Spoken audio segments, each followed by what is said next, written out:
Нэвтрүүлэгтээ онцлох дараагийн технологийн салбарт манлайлагч эмэгтэй бол Бямб Давагийн Баярмаа.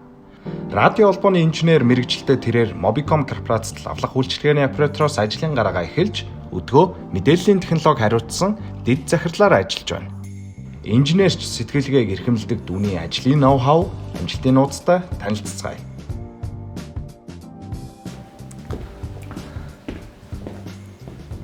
Самана Баярмаа захирлаа орчих уу? Сайн байна уу? Ор. За, өглөөний мэнд. Өглөөний мэнд. Сайхан амарсан та. Сайхан амарлаа. За, та ярилцлагандаа бэлэн үү? За, ярилцъя. За, хэдүүлээ чөлөөтэй ингээд алхаад тэгээд доошоо бас Rock Cafe-д ороод кофе унгаа ярилцаа сууя гэж бодож байна л да. Тэгээд би танаас хамгийн түрүүнд асуухыг хүсэж байгаа нэг асуулт байна. За. Таны 20 жилийн өмнөх карьер хэрхэн эхэлж ирсэн бэ? 20 жилийн өмнө би ер нь бол юу яасан л да. Холбооны холбооны сургуулийг радио холбооны инженерээр өгөн төгссөн. Тэгээд сургуулаа төгсчөөд ажилд орох гээд Mobicom тухайн үед бол угаасаа л холбооны сургууль төгсөөгөөд Mobicom орох одоо хүсэл мөрөгдөлтөд орж ирж штэ. Тэгээд уг нь инженер мэргэжлэр төгссөн боловч яг ингээ ажилд орох гэсэн чинь инженер гэдгүү.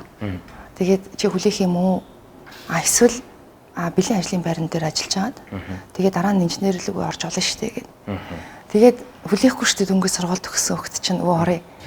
Тэгэл тухайн үед бол авлах үйлчлэгээ гэж байгаагүй зүгээр нэг юм ширээтэй. Ширээн дээр нэг компьютертэй Excel файл дээр ажилладаг. 3-4 хүн хүнтэй. Тийм л ажлын байр байсан. Тэгэл Mobicom-д орно, хаалгын татаад орно гэдэг нь хамгийн гоё ихгүй юу. Тийм болохоор үнэхээр л бүр ингээд миний үед бол үнэхээр гоё байсан. Ажилдаа болсон, Mobicom-д орсон. Инженер болох нь ерөөсөө чухал байгаагүй. Тийм. Тэгээд ажилд орсны дараа бол надад ахаад инженерээр ажиллах боломжууд нь гарсан. Гэхдээ би нөгөө тэр үед илүү нөгөө нэг тухайн ажил дээрээ бизнесийнхээ тал дээр гэх юм уу да ажиллах нэг юм мотив авсан мэт ч тий залуу хүн чинь ажилламаар илүү амжилт гаргаж болмоор санагдчихсан болохоор инженерийнхээ шалгалтыг өгөхгүйгээр орохгүйгээр тэгээд нөгөө одоо компанийхаа бизнес талд нь, коммершил талд нь үлдсэн. Тэгэл лавлах үйлчилгээний оператороос ер нь бол ажлын гараагаа эхэлсэн. Та энэ радио холбооны инженер гэдэг мэргэжлийг сонгохдоо бас анх дурлж сонгож байсан уу? Яг үнийг хэлэх юм бол дурлаагүй. Тухайн үед чинь манай аав охиноо инженер мэргэжилтэй болгоно. Инженер бол хамгийн сайхан мэргэжил бүх юмыг бүтээдэг, хийдэг гэл ер нь бол бараг л аавынхаа хүсэл сонирхлоор орцсон байгаа байхгүй. Тэгээд сургууль сурахад ч гэсэн инженерийн хичээл бас тийм амар биш шүү дээ. Гэхдээ тэр болтол бол айхтар нэг тийм юу байгаагүй, дуртай болох хэмжээнд байгаагүй. Тэгээд сургуулаа төгсөөд ажил дээр гараад яг ажил дээр л жинхэнэ инженерийн чинь хийж бүтээж байгааг яг биеэрээ мэдэрч байгаа байхгүй. Тэгэхээр л энэ ч үнэхээр сайхан мэргэжил юм байна. Үнэхээр гоё мэргэжил юм байна. Тэгээд бүр жил ирэх тусам ялангуяа би бол сүүлийн жилүүдэд ялангуяа инженер гэдэг мэргэжлэр маш их бахархаж байгаа. Яа тэгэхээр нэг инженерээр төгссөн хүүхдүүд инженер сэтгэлгээтэй байдаг байхгүй юу? Ямарваа нэг юм логик талаас нь харна тий. Арга замыг олно, шийдлийг олно. Тэгэхээр би зүгээр логик сэтгэлгээ суулгадгаараа инженерийн мэргэжил бусдаас арай өөр юм даа гэж боддог. Тий. Нэг компанид ингээд 20 орчим жил ингээд ажиллана гэдэг хэр их чаленжийн асуудал гэдэг юм бэ. Одоо би зүгээр ингэж бодоод байгаа.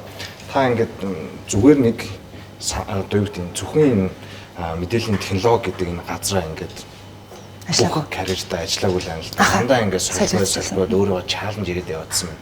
Магадгүй энэ таныг илүү их одоо урам зориг өгөө шинэлэг те мэдрэмж төрүүлж ингэж ажилдаг юм уу? Эсвэл ерөөсөө Mobicom-ыг та хизээж орхихоргүй юм хүн юм уу? Яг бас тийм биш. Яг Mobicom-д ажиллаад тодорхой хэмжээгээр амжилт гаргаад тий өөрийнхөө яг тэр талбартаа танигдаад эхлэхээр ажлын саналууд ирдэг. Тий зөвхөн харилцаа холбооны салбар биш, бусад салбаруудаас ажлын санал маш их ирдэг. Гэхдээ яг би нэг юм юу гэдгийг тодорхой нэг юм зорилго тавиад тэр зорилготой хүрэх амар дуртай. Заримдаа жоохон том зорилго тавьдаг. Яагаад гэвэл тэр зорилгот хүрээд бүтээж байгаа зүйл маань миний л бүтээж байгаа зүйл байхгүй тий. Манай хамт олны ч юм уу. Тэр нөгөө үлдэх юмтай. Одоо хин нэг хүн ажил дээр ажиллаад яваад өгөхөд үлдэх тэр компанида, тэр бизнестэй, тэр газраа юу ч үлдээгээгүй тий. явна гэдэг миний бодлоор бол хамгийн юу хэмтэй харамсалтай тий. Тийм болохоор яг ингээл том зорилго тавьчаал ингээл ажиллаж хахад за яг энийг дуусгачаал тий. Өөрийгөө өөр талбарт сарич гэдэг юм уу. Тэгэж бодож исэн үе бол зөндөө би. Гэхдээ манай корпорацийн нэг давуу тал би бусад компаниас магадгүй энэ бас Япон соёл, Япон менежментийн онцлог байх гэж бодож байна. Ямар нэг хүнийг нэг газар нь 20 жил ажиллуулах сонирхолгүй. Аль болохоор тэр хүнийг чаленж өгч яадаг тий.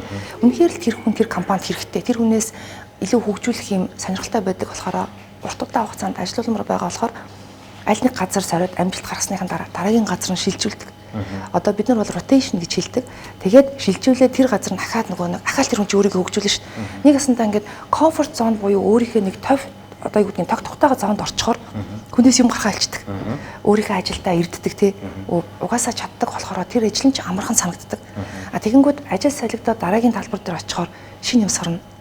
Өөрийгөө илүү юм одоо юу гэдгийг өөрийгөө нөгөө зүтгүүлэх хэрэгтэй болно шүү дээ. Тийм болохоор дараагийн ахаал нэг юм чаленж тулгараал тэрийг даваал ингээд гаргасан амжилтаасаа урамшингууд нь ахаал дараагийн ажилтан тий. Тэгэхээр нөгөө компани өөрөө хүнийг өөртөө хэрэгтэй байлгаж хөгжүүлнэ гэдэг нь айгүй чухал. Тэгэхээр энэ соёл миний бодлоор бол Япон менежментийн хамгийн бизнест байж ямар соёл байгаа байхгүй. Тэгэхгүй бол би нэг л ажлаа хийгээд байвал 3 жилийн дараа надад өөр талбар дээр өөр газар ажилламаар санагдаж шүү дээ. Хүн нэг л газараа байхыг хүсэхгүй шүү дээ. Тэгэхээр компани намайг өөрөө яг энэ 20 жилийн хугацаанд хэрэглэгчийн хөгжлөгээ, хувь хэрэглэгчийн борлуулалт, retail business, одоо ингээд IT ингээд 3 том салбар дээрээ сорж байгаа. Надад сорилт өгч байгаа. Тэгээ тэр сорилтыг нь би нөгөө challenge accepted гэж хэлдэг тий. Сорилтыг нь хүлээж авч байгаа байхгүй. Тий. Харилцаа холбоо мэдээлэл технологийн салбарт одоо яг Mobicom шиг нэг өөрийн телефоны компани бол хамгийн технологийн хөгжлөөр дутах эсгүй манлайлж явах хэрэгтэй салбар шүү дээ. Тэгэхээр та яг одоо энэ Монголын тэгээд хамгийн том юм өөрийн телефон компанид ажиллаж байгаа. Тэгээд дээрээс нь мэдээллийн технологи хариуцсан захирал хүний хувьд таны урдаа тавьсан хамгийн том одоо зорилго энийг биелүүлнэ гэсэн тийм амбиц нь юу байгаа вэ? Би ер нь бол юу гэж бодд юм аа.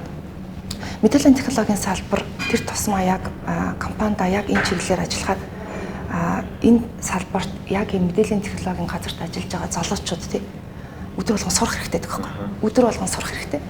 Тэгээд хамгийн түрүүнд би яг одоо юу хиймээр байгаа вэ гэхээр хийж байгаа вэ гэхээр энэ мэдээллийн технологийн салбарын хүний нөөцийн өрсөлдөөн хамгийн өндөр байгаа байхгүй. Мэдээллийн технологийн салбарт ажиллах орон зай нь өөрөө хоосон байгаа. Хангалттай байгаа. Залуучууд хүслээрээ ингээд орж ирэх боломжтой байгаа. Тэгээд сурч хөгжөөд дараагийнхаа одоо юу гэдгийг өөр одоо компани руу шилжин ажиллах боломж нь нээлттэй байгаа. Тэгээд нөгөө мэдээллийн технологич нь өөрөө одоо зөвхөн харилцаа холбооны компани биш. Бүх салбарт мэдээллийн технологигүй компани гэж байхгүй болсон шүү дээ. IT-гүй компани гэж байхгүй болсон. Аппликейшнгүй компани гэж байхгүй. Өөрөөр хэлбэл бүтээгдэхүүн өөрөө технологиор суурилж шийддэг. Компани өөрөө технологиор суурилж үйл ажиллагаа явуулж бүтээгдэхүүн гаргаж эцсийн эрхлэгчд хүргэж байгаа байхгүй. Тэгэхээр нөгөө яг энэ IT-ийн салбарт ажиллаж байгаа залуучдын чинь нөгөө үнэлэмж өсөөд хэрэгцээ шаардлага өсөж байгаа. Тэгэхээр энэ залуучуудыг яаж нөгөө компани доктортой ажиллах юм гэдэг бол одоо яг удирдах байгаа хүний хувьд миний хувьд хамгийн том чаленж. Тэгэхээр би юу гэж бодоод байгаа гэхээр зүгээр л одоо юу гэдгийг шинэ залууг аваад залуучуудыг сургаал тэгээл нөгөө хүмүүс нь ажил дуусаад дараагийн ажил руугаа шилжээл явна шүү дээ. Тэгэхээр энэ урсгалыг би яаж өөрчилж чадах вэ гэхээр нэгдүгээрт нь тэр залуучууд яагаад Mobicom-д ажиллах хэвээр? Яагаад Mobicom-ийн IT дээр ажиллах хэвээр? Нэгдүгээрт бид нар тэр залуучуудыг сорж явах хэвээр. Тэр хүмүүс сорилт өгч явах хэвээр. Тэр хүмүүс тэр сорилтоос амжилт гаргаад урамшиж явах хэвээр тийм. Нэгдүгээрт нь хоёрдугаарт нь яг тэдгээр залуучуудыг бид нар одоо талант гэж тодорхойлмоор байгаа байхгүй. Өөрөөр хэлбэл чи бол энэ компанид тий өндөр гүйцэтгэл бүтээмж авчирдаг тий. Тийм учраас чи талант учраас энэ талантыг бид нар нөгөө хөгжүүлэхийн тулд ажилдаг байх хэвээр. Гэхдээ тасралтгүй хөгжүүлдэг байх хэвээр. Тэгэхгүй нэг хүн авчаал ажилд оруулчаал нэг жил болоод мартчихдаг байх юм бол тэр залуу дараагийнхаа мэдээж хэрэг сорилтаа хань штэ. Тэгэхээр би яг энэ компанида юу хийх гээд байгаа гэхээр яг энэ компанид таалант гэж хэнийг хэлэх юм? IT-ийн хувьд шүү дээ, тийм. IT-ийн таалант гэж хэнийг хэлэх юм? За IT-ийн таалантаа бид нар яаж сургаж хөгжүүлж явах юм? Яаж цааш нь урт удаан хугацаанд компанида үр өгөөчтэй бүтээлтэй ажиллах юм? Энэ чиглэлээр ажиллая гэдэг одоо ажлынхаа зорилгоудыг нэгийг тавьсан байгаа. Тэгэхээр энэ өөрөө миний компанид тийм IT-ийн залуучуудыг нэг газараа доктортой ажиллах тэр нөхцөлийг бүрдүүлэх одоо нэг ийм ажил болж үлдэх болов уу гэж ер нь бол бодож байна. Эцсийн дүндээ бол бид нэр хүнээр ажил хийлэгдэг. Түүнээс биш төмөр технологи байгаа ч гэсэн хин тэрийг ажиллуулах юм. Хүн ажиллуулна. Тэгэхээр миний хувьд хүн хамгийн чухал. Тэгэхээр хүнээ хөгжүүлээ, хүндээ таатай орчин бүрдүүлээ, хүнээс сурах боломжоор нь хангыг хөгжих. Тэгээд тэр компанид урт удаан хугацаанд ажиллах тэр нөхцлөөр нь хангыг. Гэхдээ орчин цагт миний бодлоор шүү. Нэг компанид удаан ажиллах боломж бараг л байхгүй тий. Ялангуяа IT-ийн салбарын хувьд яагаад гэвэл өрсөлдөө ихтэй. Тий. Офер ихтэй. Тий.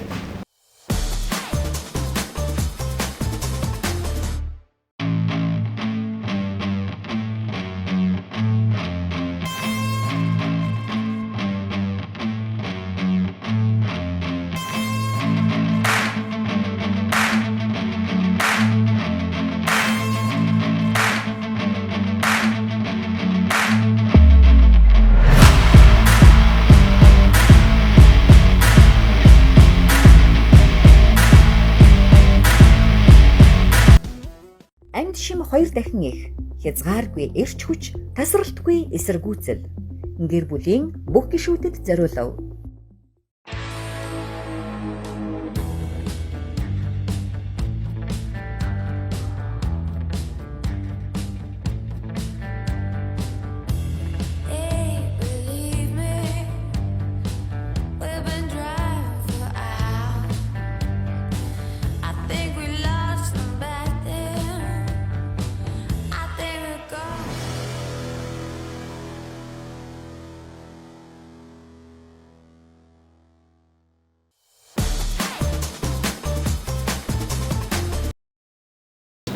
Завгүй салбарт.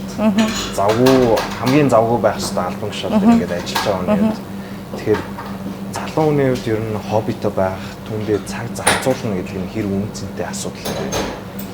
Миний бодлоор бол хамгийн чухал тэр тусмаа хобби гэдэг чинь хамгийн дуртай зүйл байхгүй тий. Тэгэхээр дуртай зүйлээ оролдож хийж тэрнээсээ нөгөө одоо таашаал гэх юм уу тий авна гэдэг бол хамгийн чухал. Жишээлх юм бол бодлоо би ингээд ажиллаа хийж дээ тий. Ажил бол өдөржингөө намайг ингээд стресс, заримдаа ингээд фейлер ч гэх юм уу алдаа оноо, амжилт бүгдийг л өгнө. Гэхдээ өөрийнхөө дуртай бас нэг ажлаа хобби болгоод хийдэг байхад нөгөө ажлын стресс байхгүй болно шүү дээ. Тэрлэгээ хийгээд. Тэгэхээр миний бодлоор бол хүн ийм тархиа ингэж нөгөө юу гэдгийг ажлаас өөр хобби руугаа ч юм уу, хоббигоос ажил руугаа ч юм уу шилжүүлдэг, хоббитой байх хэрэгтэй санагдаад байдаг. Жишээлх юм бол би заримдаа кино үздэг. Тэгэхээр нөгөө гэхдээ бүр ингээ кино руугаа орж үзнэ гэсэн үг шүү дээ тий. Тэгэхээр нэг хэсэг хугацаанд ажиллаа мартчих шүү дээ. Тэгээд буцаад юу гэдгийг 30 минут үзчихээд буцаад ажиллаа хийхээр тарих буцаад нөгөө ажилдаа ахаад өөр талаас нь өөр өнцгөөс нь харах боломж үүсгэж шээ тий. Тэгэхээр би залуучуудыг жишээлх юм бол магадгүй спортоор хичээлдэг залуучууд гэж болж шүү дээ. Бөмбөг хөөдөг, бөмбөгтэй тоглолдог. Тэгээд тэр нь өөрт нөгөө нэг энерги бас тэр бөмбөг гаргах гэдэг юм уу нөгөө чөлөө цагаа зөв өнгөрөх юм боломж өгчөөд тэгээ эргээд нөгөө ажилдаа аягүй гоё шинэ энергитэй шинэ эрч хүчтэй орно.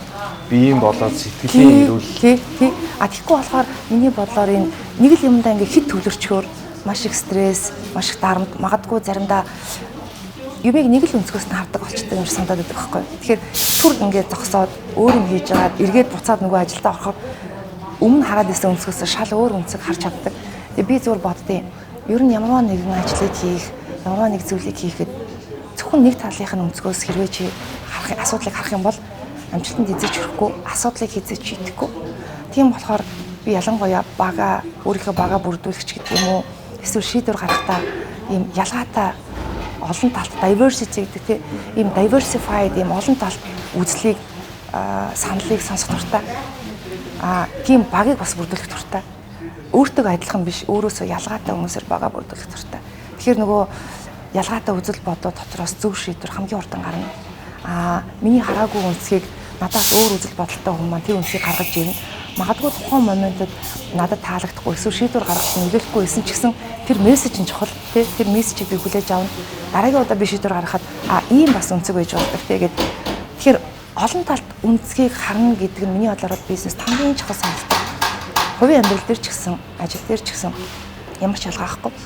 Тэгэхээр юмыг олон талтаас нь хармаар байгаа бол ажлаасаа гадна хоббитой бай, гэр бүлдээ цаг зарцуулахаас гадна найз нөхдөд цаг зарцуулж гэх юм ингээд орчноо саль тий юмыг олон талаас нь харах гэж хэлнэ. Хүрээлэл бас олон байх хэрэгтэй. Тий. Тэгээд зарим нэг хүмүүс зүгээр яг бизнесийн талаа харах юм бол ингээ харахаар найзууд нь бүгдээрээ өөртөө адилхан хүмүүстэй ингээд найзалдаг гэж боддог. Яг үүндээ ингээд найзуудаа харах юм бол хүн болгон өөр өөрийн индивидуал тий өөр үзэл бодолтой. Гэхдээ тэр хүмүүсийг нэгтгэж байгаа зүйл байгаль ах л та. Тэгтээ тэр олон ялгаатай үзэл бодлоос тэр нөгөө нөхөрлөл үүсдэг ч юм уу. Эсвэл тэр ялгаатай олон хүмүүсийн нөгөө нэг зөв өнцгүүдээс зөв шийдвэр гаргалт бизнес дээр бий болж идэг. Яг тийм л санагддаг л да. Тийм болохоор diversity айгүй чухал, ялгаатай байдал. Та бид хоёр түрүүн яриан дундаас гарч ирж байна л та. Угаасаа ингээд завгүй, завтай аль нь ч байсан хүн урагшлаад өдөр тутам хичээгээ зүтгээд явж хахад цаад бэрхшээлтэй тулгарах бүтлгүүт үе зөндөл гардаг. Та яг энэ сэтгэлээр унсан үедээ ч юм уу эсвэл бүтлгүүцсэн үедээ өөрийгөө тэр намагнаас хэрхэн гаргаж ирдэг. Эсвэл бол зөнд нь хайчаад хэсэг байж байгаад зөнгөөр нь гаргаад ирдэг төрлийнх нь аль төрлийн үнэ. Би карьерийнхаа ихэнх үед алдахаас аягүй хайдаг байсан. Алдсныхаа дараа заримдаа бүр ингээ хор шарандаа уйлж исэн. Тэгээд хэсэг хугацааны дараа нэг зүйлийг ойлгосон байхгүй. Алдаа гэж хэлэх нь буруу юм билээ. Би зүгээр суралцсан. Би суралцсан байхгүй. Тэгээд дээрээс нь бас нэг айгүй чухал зүйл нь ажил хийсэн хүн л алдаа гаргадаг. Би өөртөө тэгж хэлдэг байхгүй. Огт алдаа гаргадаггүй хүн гэж хаанч ахгүй. Яг л үнэхээр бусдаас өөр юм, ялгаатай юм тий хийж байгаа учраас чамд мэдхгүй, чадахгүй зүйл байгаа учраас тэрийг хийхдээ чи алдаа гаргачаа. Мэдээч хэрэг зүгээр яг алдааг дахин давтахгүй байх нь л чухал болохоос ш. Алдаа гаргахаас юусоо айхаа болсон. Харин ч зүгээр яг магадгүй сүүлийн үед өдөрдох албан тушаалд ажиллаад байгаа учраас энэ алдаа юунаас болоод гарсан юм бэ? Мэдээч хэрэг хин нэгэн хүний алдаа л да тий. Жишээлбэл Баярмаагийн алдаа ч юм уу. Гэхдээ Баярмаа яагаад алдаа гаргахад хүргэсэн? Юу нь болоогүй юм? Цаана ямар асуудал байсан юм?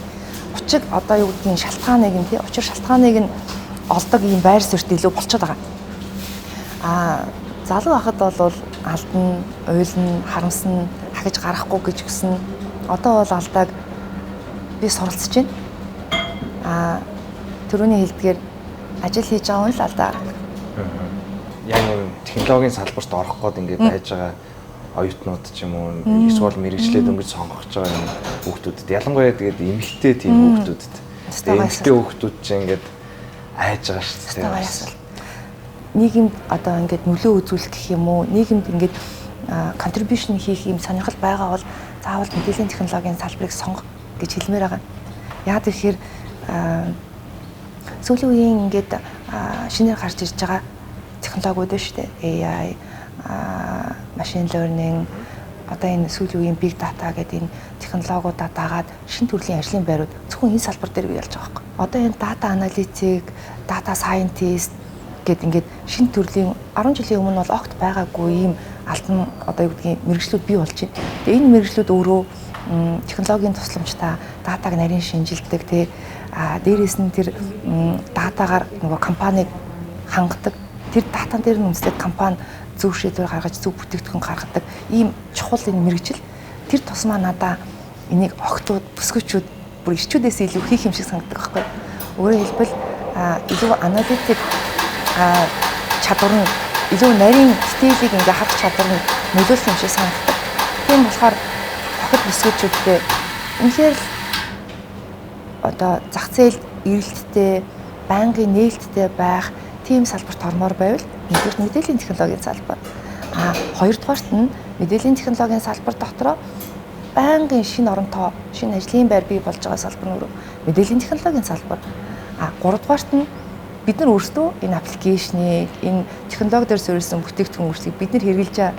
Тэгэхээр бид нар хэрэгжилж байгаа юм чинь энийг ямар байлгах юм гэдэгт оролцох боломж нь бас л охид бүсгүүчүүдэд нээлттэй. Зөвхөн ирчүүдэд зориулсан биш шүү дээ тий гар утас чинь эсвэл компьютер чинь.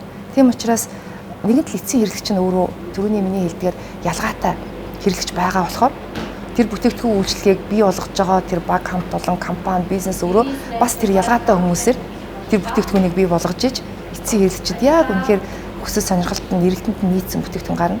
Тийм болохоор та нарын орон зай энд байна. Охтуудад гэж хэлмээр байдаг. Дээрээс нь одоо жишээлх юм бол бас нэг юм гоё үг нь хамгийн анхны энэ програмыг хэн бичсэн? Эмэгтэй хүн бичсэн шүү. Сансарт нисгэд тэр програмыг нь бичиж өгсөн бас л эмэгтэй хүн байсан шүү. Тэгэхээр эмэгтэйчүүд, охид бүсгүүлчүүд мэдээллийн технологийн салбарт оролцох бүрэн боломжтой. Өөрсдөө хүсэх хэрэгтэй. Хүсээ тэмүүлээд ороод ирэх хэрэгтэй. Тий. Эмэгтэй хүн нөгөө юмны их ундраг юм уу да гэдэг шиг л би анх удаа сонсч ийм кейсүүдийг сонирхолтой. Тэгэд надад бас нэг дахиад асуухыг хүсэж байгаа зүйл нь одоо та ингээд мэдээллийн технологийн салбарт ялангуяа харилцаа холбооны салбарт ажиллаж байгаа хүнд бол гинтийн ажлууд аягүй их гардаг баха. Шөнө оройч байна уу? Мэдхгүй одоо мэйлд хариулахаас хүсвэл янз бүрийн ийм ажлууд зөндөл байдаг. Тэгээд дээрээс нь та баг удирч авч явж байгаа юм шүү. Таны тайм менежмент ажилдаа гэр бүлдээ яаж ер нь явдаг вэ? Ерөөсө busy одоо амар завгүй тийм төлөвлөгөөтэй энэ баахан зүйлс календар дээр зооцсон байдлаар явдаг уу? Эсвэл бол заавал за окей би ингэж өөртөө чөлөө цаг гаргадаг ингэдэг гэж яаж явдаг вэ тэр нь ер нь?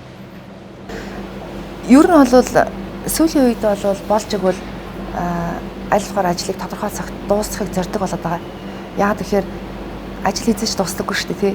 Тэгэхээр аль болохоор ажлын цагт нь дуусгах, ажлын цагаас бусад цагт нь өөртөө ч тэр залуучуудаа ч тэр тий гэр бүлдээ, найз нөхөдөө, дуртай хоббидоо зарцуулах цагийг нь үлдээ.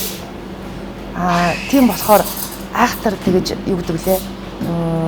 Гэл бүр ингээл амжихгүй бол өнөөдөр орой дуусгах ингээд бүр ингээд чичрээд ч гэх юм уу ингээ хийхээсээ илүү яг л цагт нь үр бүтээлтэй харин тэр 8 цагаа үр бүтээлтэй яг ажил тий дуусгах гэдэг ийм л зарчимтай болчиход байгаа. Зүгээр яг хэрэгцээ шаардлага гарнаа. Шөнө орой болтол ажиллах эсвэл заавал өнөөдөр дуусгах тийм хэрэгцээ шаардлага гарна. Тэр үед нь бол цагаа гаргана. Ер нь ердийн ингээм амьдралын хэв маяга болж игэл ажлын цагт нь бүтээмжтэй ажлын бус цагаар нь өөрөө ч тэр манай хамт олонч тэр тий дуртай зүйлээ хийхэд нь тэр цагийг гаргаж өгөх гэмээр. За та одоо юу гэдэг мэрэгчлээд өнгөж сонгож байгаа залуучуудад сая хэлж штэ тий урам зориг өгөөд тэгвэл мэрэгчлээ ингээд орцсон сонгоод явж байгаа эсвэл ажиллаж байгаа бүр карьерийн технологийн салбарт явж байгаа. Энэ залуучуудад 20 жилийн ингээд өсөр туршлага би энийг зөвхөн айгүй том туршлага гэж харж байна. Ялангуяа эмэгтэй хүмүүс тэгээд бүр нэг компанид ингээд 20 жил ажиллаж байна гэдэг чинь. Тэр та энэ дундаас ингээд явцын дундаа олоод харсан хамгийн чухал юм за суралцсан ч гэдэг юм уу тий ойлгож авсан. Тэрнээсээ хуваалцах юу гэхээ. Маш гоё асуултад асуух юм аа. Нэгдүгээрт нь яг миний одоо яг ажил амьдралдаа хийдэг заавалчгүй одоо баримтлагдаг нэг үндсэн зарчим бий л дээ. Тэр нь болохоор чи хичнээн завгүй байсан ч гэсэн нийт ажлынхаа 20% болж өгвөл 30%-ийг өөрийгөө хөгжүүлэхэд зарцуул. Шинэ юм сурахад зарцуул. Эсвэл одоо хийж байгаа ажлаа сайжруулахад зарцуул.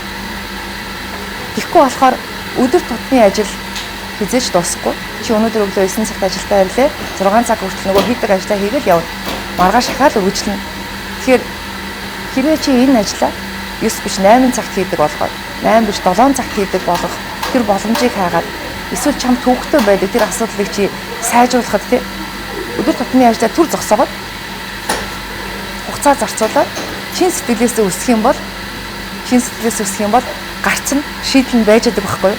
Өөрөөр хэлбэл сүүлийн үед ялангуяа энэ үгний бүр одоо энэ үгэндээ бүр дуртай хайртай болж байгаа. Хийх хүнд арга нь олддог. Хийхгүй хүнд бол шалтгаан олддог. Тэр үнэхээр л чи хийхийг хүсэж ивэл чамд тэр асуудлаа шийдэх, сайжруулах арга нь олдно, солиушн нь гараад ирнэ. Тийм болохоор өдөрт чи 8 цаг зарцуулдаг бол 8 цагийнхаа яг 20%-ийг нь өөрийнхөө ажлыг сайжруулах, эсвэл шинэ айдиа олох тий. Эсвэл өөрийгөө нөгөө боловсруулах, хөгжүүлэх тэрэн зарцуул. Тэгэхээр сарынхаа ч хувьд ялгаа авах. Тэгэх юм бол чи 3 өдрийн дараа бусдаасаа нэг алхмын өөр газар байж гин. 30 хоногийн дараа бүр өөр газар байж гин. тэгжил өгч нь. Түүнээс өглөө болгон нэг л ажиллаа, нэг л юмаа, нэг л арга барилаараа хийгээд ах юм бол 30 өдрийн дараа, 3 жилийн дараа нэг л газараа л байна. Баярлалаа. Би дахиад зөндөө юм асуумаар байна. Гэхдээ нөгөө бас цаг маань багтаад байна. Тэгэхээр би нөгөө нэвтрүүлгийнхаа зочин бүрээс асуудаг хамгийн сонирхолтой нэг одоо сонирхолтойгоос гадна мэдхийг хүсдэг нэг асуулт байна. Та яг өнөөдрийнхөө энэ туршлагатай, өнөөдрийнхөө одоо энэ мэдлэг мэдрэмжтэйгээр өнгөрсөн үеийн одоо 18 настай эсвэл 20 настай ч юм уу баярмаад очоод юу зөвлөх гэсэн бэ? Би яг сургуульд анх орж явах үедээ өөртөө ихтгэлгүй байсан байхгүй. Хэрвээ яг үнэхээр тэр 18 насны дээр очихсан бол чи яг зөв сонголтын дээр явж гин тий? Урагшаал гэж хэлмээр байна. Тэр үед тэгтээ хин ч энийг хэлэх боломжгүй байсан тий? Би өөртөө ч ихтгэлгүй байсан. Юу сонгож байгаагаа ч сайн ойлгоогүй. Эргээд хэрвээ надад тийм боломж олдох юм бол чи яг зөв газараа тий? Зөв цагтаа байна гэж заавал хэлсэн. Таныг одоо өглөөнийхөө энэ үнэтэй цагаас биднэрт бахан цаг гаргаад ингээ ярилцсанд маш их баярлалаа. Тэгээд дараадаа бас танаас асууж мэдэх зүйл хувь хүн талаасаа ч гэсэн зөндөө гарах юм байна гэж ойлголоо. Таны ажилд бодож байгаа санаж байгаа бүх юмд нь амжилт хүсье. Тэгээд бидний нэвтрүүлгийг одоо дэмжиж ажиллаж байгаа Australia Swiss гэдэг эрүүл мэндийн витамины брэнд байгаа. Маш органик, цэвэр найрлагатай. Тэгээд үр дүн сайтай. Би бас өөрөө хэрглэж үзээд нэлээд гоё эерэг өөрчлөлтүүд гарсан. Тэгэхээр та нөгөө энэ олон завгүй тий өдөр болгоо ингээд зүтгэж байгаа энэ амьдралынхаа хэм маягийг улам бүр эрчимжүүлэх үүднээсээ энэ витамины маань бас хэрэглээд үзээсэй гэж хүсэж байна. Тэгээд танд бас бэлгэлж байгаамаа. За маш их баярлалаа. Өөрсөндөө баярлалаа. Баярлалаа.